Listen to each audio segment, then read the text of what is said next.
ये दुनिया की तारीख में पहली दफ़ा होने जा रहा है कि एक ऐसी जंग होने लगी है जो कह लें कि सर जंग है और स्टार्ट हो चुकी है, जो स्पेसिफिकली समुंदरों के अंदर हो रही है। यानी इसको हम बैटल फील्ड वैसे तो नाम देंगे, लेकिन इसका फील्ड ओशन है। यानी जो पॉलिटिकल, जियो इकोनॉमिक, जियो स्ट्रैटेजिक, तो वो पहली दफ़ा वो लड़ाई जो है वो ओशन के अंदर, समुद्रों के अंदर जो है वो हो रही है और समुद्रों के लिए हो रही है।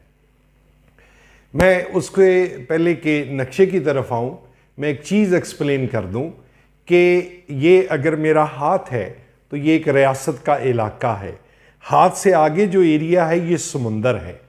तो इसमें जोन होते हैं।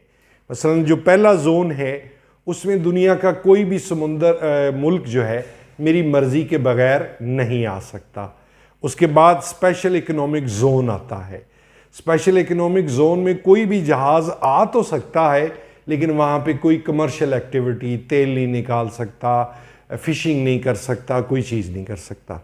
उसके स्पेशल इकोनॉमिक जोन के बाद का जो समुंदर होता है उसको हाई सी या इंटरनेशनल सी कहते हैं।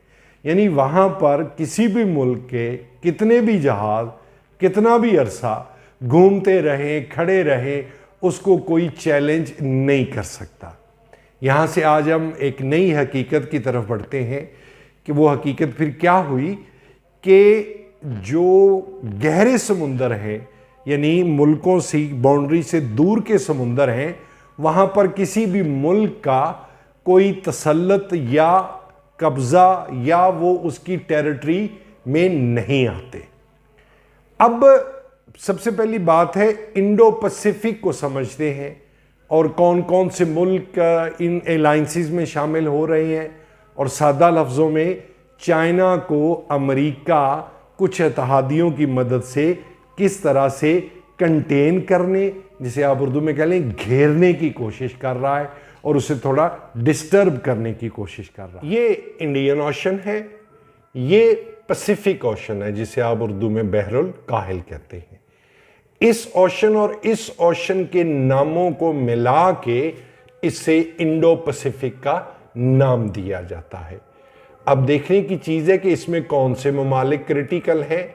ये एक मुल्क है वियतनाम, गो के सोशलिस्ट और कम्युनिस्ट मुल्क है, लेकिन इसके रिलेशन चाइना के साथ अच्छे नहीं हैं। ये एक छोटा सा मुल्क जिसे आप ताइवान कहते हैं, और ये बड़ी इंटरेस्टिंग बात है कि ये दुनिया का वाहिद एक ऐसा कंसिडरेबल कंट्री है जिसको यूनाइटेड नेशन की मेंबरशिप हासिल नहीं है, क्योंकि चाइना कहता है कि ये मेरा ही हिस्सा है। तो इसलिए जब कभी वो यूनाइटेड नेशन जाते भी हैं तो चाइना इसे मेंबरशिप नहीं लेने देता, चूंकि उसके पास वीटो पावर है। फिर इसके ऊपर अगर आप आए तो यहाँ पर इंडिया और पाकिस्तान के अलावा दुनिया की सबसे तवील जो सख्त गिर हालात और जंगी हालात हैं, ये नॉर्थ कोरिया जो एटॉमिक पावर है और ये साउथ कोरिया। तो आपके जहन में होना चाहिए कि वर्ल्ड वार 2 के खात्मे के बाद जब कोरियन वार हुई तो उसके बाद से लेके अब तक इस मुल्क की सिक्योरिटी जो है वो अमेरिकन खुद करते हैं। इसका इस तरफ को आप बढ़ते हैं तो जिस तरह ये अलास्का है तो अमेरिकन यहाँ पे आके इसकी सिक्योरिटी का ख्याल खुद करते हैं, चूंकि नॉर्थ कोरिया एक न्यूक्लियर पावर है। ये जापान है। जापान भी एशिया का मतलब एक जो ऐसा मुल्क जिसको कहना चाहिए कि अगर वो चाइना के साथ हो तो बहुत फर्क पड़ता है, वो आज तक अमेरिकन असर से नहीं निकल सका और नेटो के मेंबर भी है, G7 का भी मेंबर है।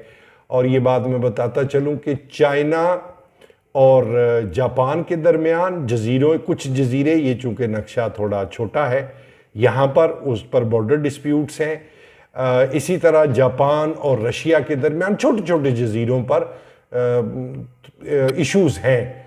सो ये रशिया, ये जापान अमेरिका का इत्तेहादी, साउथ कोरिया अमेरिका का इत्तेहादी, ताइवान का चाइना के साथ प्रॉब्लम। फिर यहाँ पे अहम बात है एक हांगकांग और मकाओ। ये तो छोटे छोटे शहर जो मतलब थोड़ा सा उनको चाइना से हट के आज़ादी भी सिस्टम से हासिल है और वहाँ पर भी ट्रबल है। फिर आ जाता है फिलिपाइन, ये फिर एक अहम मुल्क जिसका मेरे हिसाब से चाइना को सपोर्ट लेनी चाहिए, मलेशिया, चूंकि वो कर्जे की जो पॉलिसी है जिसे डेट ट्रैप कहते हैं उसकी वजह से ये थोड़ा सा नाराज है। फिर यहाँ पर एक छोटा सा मुल्क है, मुस्लिम मुल्क ब्रुनाई, ये कंबोडिया है, ये थाईलैंड है और ये दरमियान में गैर मौसर है ये मुल्क लाओस है। अब इसके बाद आ जाता है ये बर्मा, बर्मा ही मशहूर नाम है जिसे आप म्यांमार कहते हैं। और फिर ये आपका अपना खिता आ गया, बांग्लादेश आ गया, इंडिया आ गया, श्रीलंका आ गया, मालदीव आ गया। अब इंडियंस जो एक प्रोपोगंडा करते हैं कि वो कहते हैं कि स्ट्रिंग ऑफ पर्ल, स्ट्रिंग होती है एक छड़ी, पर्ल जजीरे, तो यहाँ की एक सी पोर्ट भी चाइना के पास लीज पर जा चुकी है, इसकी श्रीलंका की भी जा चुकी है, यहाँ पर भी वो एक सी पोर्ट डेवलप कर चुके हैं। तो इंडियंस इस बात से घबराते हैं कि चाइना हमें जो है वो घेर चुका है। ये इंडियन ओशन की पॉलिटिक्स है। अब वापस आए आप इंडो पैसिफिक पे, तो इंडो पैसिफिक पे फिर ये अभी आप मुल्क भूल नहीं सकते, न्यूजीलैंड है, छोटा मुल्क है, ये ऑस्ट्रेलिया, और ऑस्ट्रेलिया बरआज़म भी है और मुल्क भी है, इसके ऊपर ये इंडोनेशिया है, फिर एक मुस्लिम कंट्री आ जाता है।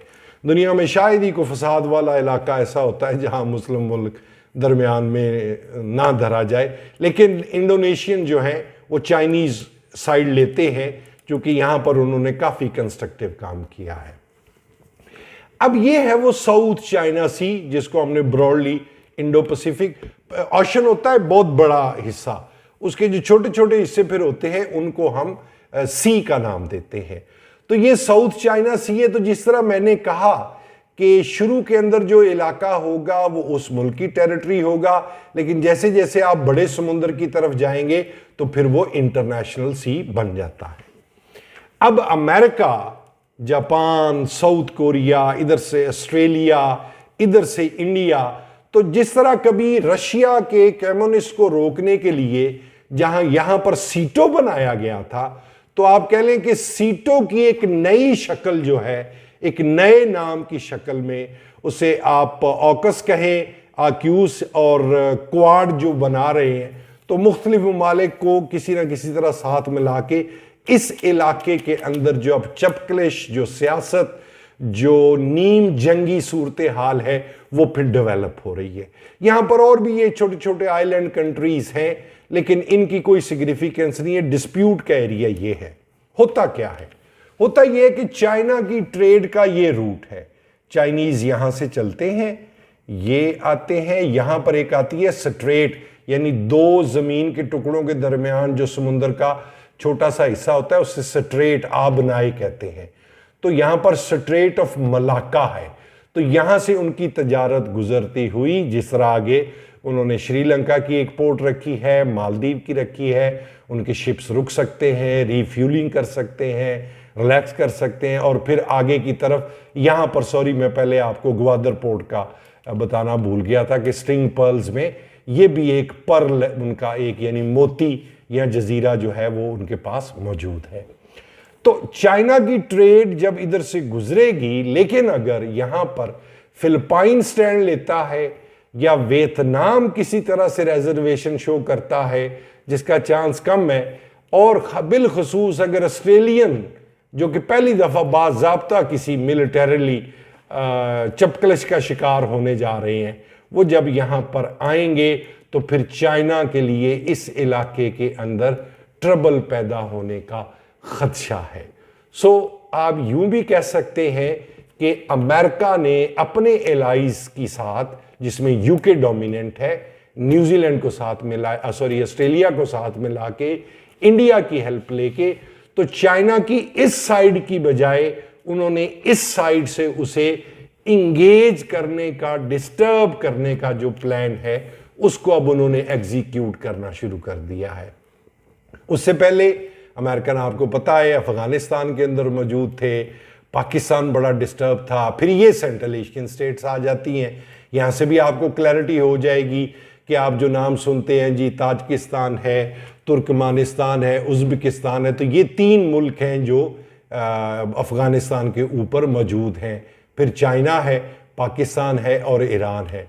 अब ईरान की डील हो गई चाइना के साथ, तो लाजमी बात है ये एक चाइनीज ब्लॉक बन गया। अफगानिस्तान में शिकस्त उठानी पड़ी अमेरिका को। तो अब इस इलाके की बजाय, यानी सेंट्रल एशिया और साउथ एशिया की बजाय, अब वो ईस्ट एशिया के अंदर इस जगह पर एक अलायंस या एक चपकलिश बना रहे हैं। दूसरी अहम बात यह है, अब चूंकि नक्शा ये डायरेक्ट तो नहीं दिखा पा रहा, कि इस इलाके की तरफ आने के लिए अमेरिकन को इस तरफ से एक्सेस मिल सकती है। यानी बजाय इसके कि वो इस तरफ से, यहां से वो ट्रेवल करके यहां पहुंचे, तो यहां से उसका तकरीबन 1/4 डिस्टेंस है। आप लोगों को याद होगा कि पर्ल हार्बर आपने सुना हुआ है, तो जापानीज ने यहां जाके अमेरिका पर अटैक किया था, ऑलमोस्ट इस प्लेस पर। तो अमेरिकन की एक्सेस हो सकती है पैसिफिक ओशन के थ्रू, कि वो डायरेक्ट यहां पर आकर इंटरवीन करें। और जो सर्द जंग जिसे कहा जा रहा है, नई सर्द जंग, हॉट होने का उसका चांस बहुत कम है, क्योंकि अगर दो बड़ी ताकतें लड़े तो वो फिर बहुत ज्यादा तबाही होती है। आप इसे नीम सर्द भी कह सकते हैं। तो वो फिर अब सारा उसका मरकज, न्यू कोल्ड वॉर, अब इस इलाके में, लोग इसे इंडो पैसिफिक कहते हैं, लेकिन अगर इसको देखा जाए तो ये बुनियादी तौर पे पैसिफिक ओशन, जिसके अंदर साउथ चाइना सी है, ये नॉर्थ चाइना सी है, ईस्ट चाइना सी है। तो ये फिर अब डिस्टर्बेंस का, क्योंकि चाइना दुनिया का वो मुल्क है जिसका बॉर्डर सबसे ज्यादा मुल्कों को लगता है। आप यहां से अगर देखना शुरू करें, north Korea, Mongolia, Kazakhstan, Kyrgyzstan, Tajikistan, Afghanistan, Pakistan, India, Nepal, Bhutan, Myanmar, ये लाओस और वियतनाम, ये 14 मुल्क हैं। तो अब अमेरिकन पॉलिसी ये है कि एक मुल्क जिसके गिर्द 14 मुल्क हों, और फिर थोड़े से फासले पे ताइवान, यानी ये तो बिल्कुल ज्वाइनिंग है ना, तो समुंदर के फासले पे ताइवान भी मौजूद है, समुंदर ही के फासले पे साउथ कोरिया भी मौजूद है, थोड़ा सा समुंदर के फासले पर जापान भी मौजूद है। तो इस ज्योग्राफिकल, यानी जियो स्ट्रेटेजिक वल्नरेबिलिटी या कमजोरी का फायदा अमेरिकन उठा के, तो अब वो चाइना को यहां एंगेज करना चाह रहे हैं। मसलन वियतनाम क्लियर कट एक फड्डा, एक कमजोरी चाइना की। साउथ कोरिया टोटल आप समझे आज भी अमेरिका की कॉलोनी है। जापान आप आज भी समझे कि हर तरह से अमेरिका के साथ है। तो फिर इन हालात के अंदर, हाँ, इधर से इंडियन ऑस्ट्रेलियन के साथ मिलके इस सी रूट के जरिए, चूंकि जब यहां से चाइनीज शिप गुजरते हैं तो जेन में रखिए कि यहां पर निकोबार, अंडमान आइलैंड, जिसको हम ना सादा लफ्जों में काला पानी नहीं कहते होते कि काला पानी की सजा, तो काला पानी के जजीरे वो ये जजीरे होते थे। यानी इंडिया में किसी को सजा देते थे ना, तो इस जजीरे पे भेज देते थे, तो जजीरा जेल ही होती है। अब वो भले वक्तों की बात है कि ना उनको कश्ती आएगी, जहाज आएगी, तो वो यहां पर भेजते थे। तो ये चूंकि इंडिया की टेरिटरी है, तो इंडियंस, फिर उसके बाद ये ऑस्ट्रेलियन, ऊपर से साउथ कोरिया, जापान, तो उनकी मदद से फिर अब जो बैटल ग्राउंड है वो ये वाला समुंदर का इलाका खालिस्तान। अच्छा, मैं यहां पे वाजे करूं कि चाइना के पास इसके 2 सब्स्टिट्यूट हैं। एक उनके पास सब्स्टिट्यूट, तो उन्होंने एक यहां से ना नहर बनाने का भी ऐलान, मंसूबा किया था। यानी अगर चाइना वाले यहां पर थाईलैंड के साथ कोई अग्रीमेंट करते हैं तो जमीन का इतना हिस्सा काट करना, तो आप यहां से नहर बना सकते हैं, जिस तरह से कभी सुइज कैनाल या पनामा कैनाल बनी थी। ये इतनी ज्यादा दर्द लेने की बात नहीं, चूंकि इसमें फिर उनका डिस्टेंस वाला मामला। दूसरा वो ये कर सकते हैं कि म्यांमार के जरिए कोई सड़क निकालें। ये चाइना, ये म्यांमार यानी बर्मा, तो वो यहां से बजाय इसके कि इस ट्रबल्ड एरिया में जाएं और अपना फासला भी बचाएं, वो इस तरफ को आ सकते हैं। और फिर आता है मशहूर व मरूफ नाम, जिसके साथ हम उम्मीदों से भी ज्यादा कुछ बांध के बैठे हुए हैं, सी पैक। तो फिर सी पैक ये आता है कि यहाँ से चाइनीज आए, यहाँ से उनके कार्गो आए, यानी कंटेनर आए या रेल के जरिए आए, यहाँ बाद आगे वो तजारत मिडल ईस्ट के साथ करें या दीगर अफ्रीकन कंट्रीज की तरफ जाएं या इस तरफ से साउथ यूरोप की तरफ जाएं। बाकी चाइनीज ऑलरेडी यूरोप के साथ, जो ईस्टर्न यूरोप या सेंट्रल यूरोप है, उनके साथ वो ऑलरेडी ये वाला रूट इस्तेमाल कर रहे हैं। एक बात आज सीपैक के हवाले से आपको समझ आ जानी चाहिए कि चाइना का एक जहाज जो यहां से चलता है और यहां से होता हुआ यहां पहुंचता है, उसकी बजाय जो चाइना का सामान किसी भी रास्ते से यहां तक पहुंचता है, उसमें उनको ऑलमोस्ट 10,000 किलोमीटर और 1 महीने का टाइम बचता है। इसीलिए चाइनीज हर तरह की कुर्बानी देते हैं। उनके बंदे भी मारे गए हैं, अभी भी आपको पता होगा दासू डैम पे उनके इंजीनियर मारे गए, तो वो कुर्बानियां दे रहे हैं। पाकिस्तान का हर किस्म का वो नखरा भी उठाते हैं। तो आप यूं कह सकते हैं कि पाकिस्तान की जो सी पैक है, ये चाइनीज के लिए वही किरदार या अहमियत रखती है जो सुइज कैनाल रखती थी। इसीलिए सी पैक को ड्राई सुइज कैनाल भी कहा जा सकता है। तो वो जंगे, वो महाज जो पहले जमीनों पर होते थे, जिस तरह रशिया और अमेरिका की सर जंग में यूरोप के लिए लड़ाई होती थी, फिर एशिया के लिए, अब वो लड़ाई सीटों की तर्ज पर इस समुंदर के इलाके के अंदर आ गई है। अब इसमें कौन विनर होता है, कौन लूजर होता है या ड्रॉ सीरीज चलती है, ये वक्त के साथ साथ तय होगा। लेकिन ताहाल चूंकि बहरहाल चाइना की अपनी बेस यहां पर मौजूद है, तो उम्मीद की जा सकती है कि चाइनीज इस बैटल को फाइट आउट कर जाएंगे।